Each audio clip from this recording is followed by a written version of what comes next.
Nothing worse than babbling. I started my video, I looked down, it was 11 minutes. Hey, that was good. We won a race. Winning a race really puts things in perspective also, and I want to talk about a lot that went on today, what I mean by that statement, and talk to you just briefly actually about how the horses went today. I was super happy with I did it again. In my other video I said super happy, and I stopped and said, I find myself saying that an awful lot lately. I don't know where I get it from. One of the kids probably. But I guess it's better than saying I'm super angry, super frustrated, super depressed. I was super happy with the baby stay. You guys got a snippet of the 6th set going. I get up this morning, I didn't have time to go with the 6th set. I had to leave the second they were going through that turn into the backstretch. I pulled out and left. I was really happy with the way that all of our horses, not just on this side of the border, both sides of the border, the way that our horses are going. Very, very happy with everybody in general.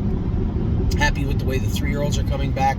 Mo Power Baby trained great today. So did Austral Hanover. Now, Mo Power Baby, I told you guys the other day, I went around 14 or 15. So when I say a mile and a half speed, I'll go for the 3-year-olds and age horse. If we're going a mile and a half, I'll go first half and say 120 or between 120 and 125, and then I'll start my mile. So then I will go a mile in.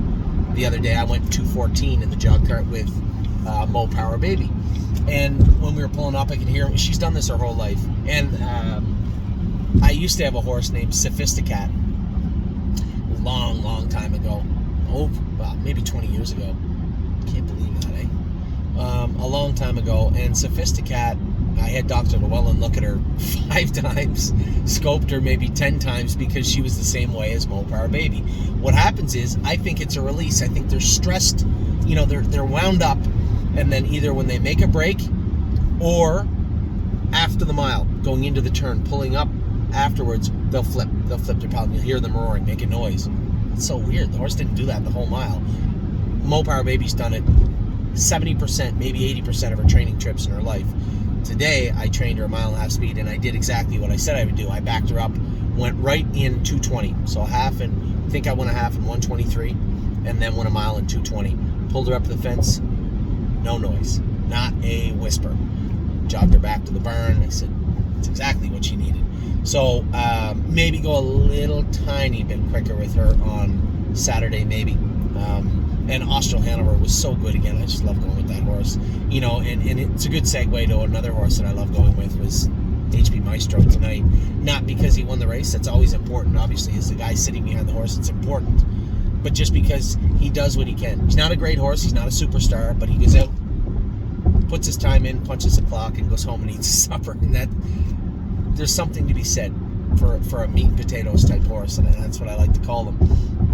Now, when it comes to... I guess I've started with the racehorse, so I'll continue on with it. HB Maestro made front, controlled the race.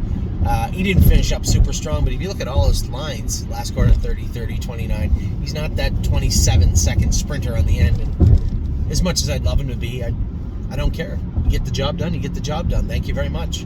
So our meat and potatoes horse found his way to the winner's circle tonight. Sister Solange, she's lost the 50 pounds I thought she put on, and very frustrating situation with her.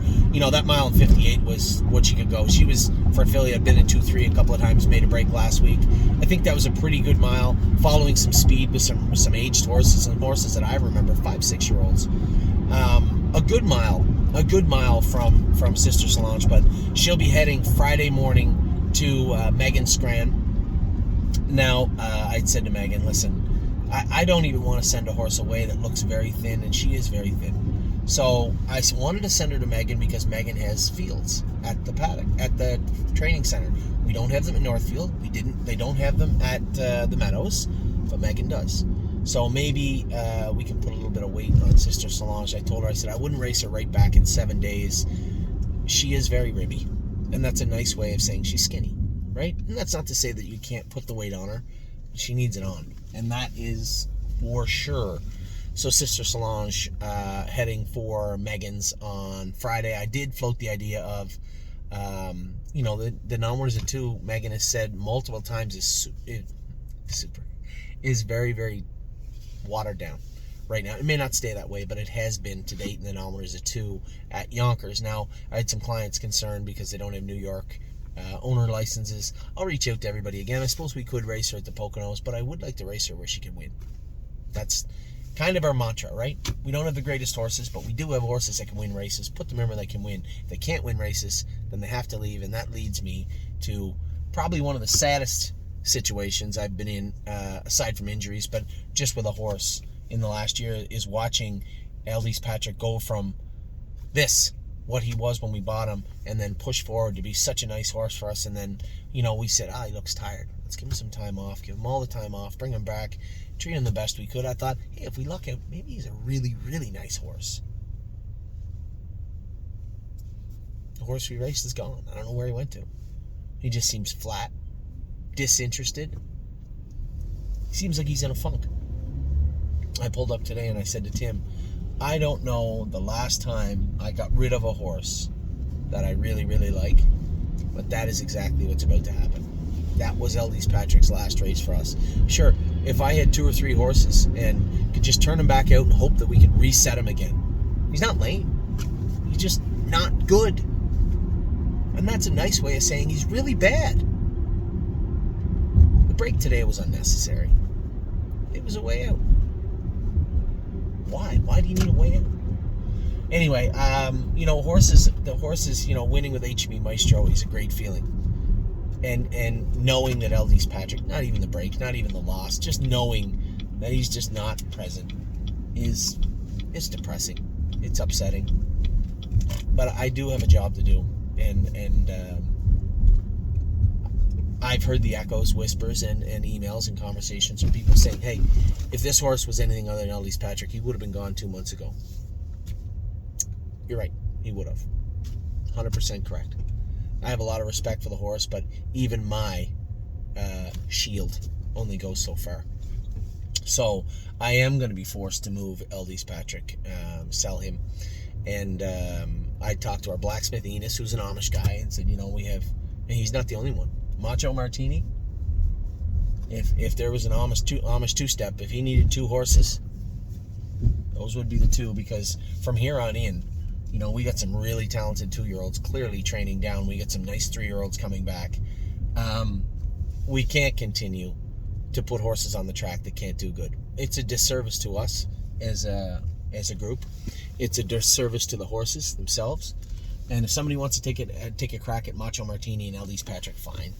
They have their ceiling, and they had their time, and they had their moments. But at the same token, it is what it is. Everything comes to an end, and they, because I suspect he'll go also, they have come to an end. And this is only out of respect for our clients and doing my due diligence to make sure that our barn is pointed in the right direction. Our barn is working in the most useful manner.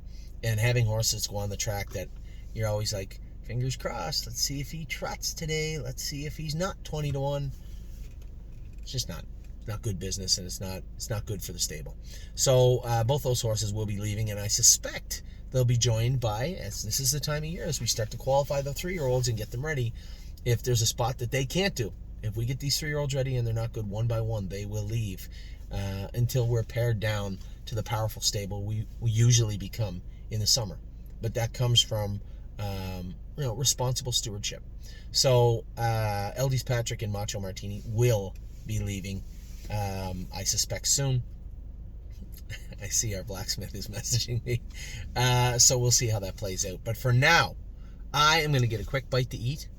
Something nice to eat, and then head home to Ontario. Can't wait to see Oliver's speech. Tim had asked me today when we're leaving, hey, can you record a speech? I'd like to hear him. I'm proud of Oliver, and the kid thinks he can remember. It's unbelievable. He read his whole speech, 4 paragraphs, never looked at his notes. Not one time. Never looked at his notes, and it was almost verbatim of what I'm reading. What he's saying is what I'm reading that he's supposed to be saying. That is an incredible talent for a 9-year-old kid.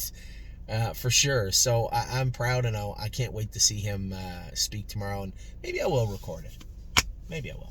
Anyway, for now, I'm checking out. I'm done for the day, training, racing, qualifying in 2 different states, and heading to another country in just a short while. So I'll talk to you soon. I hope you had a great day. Still got the 10 minutes.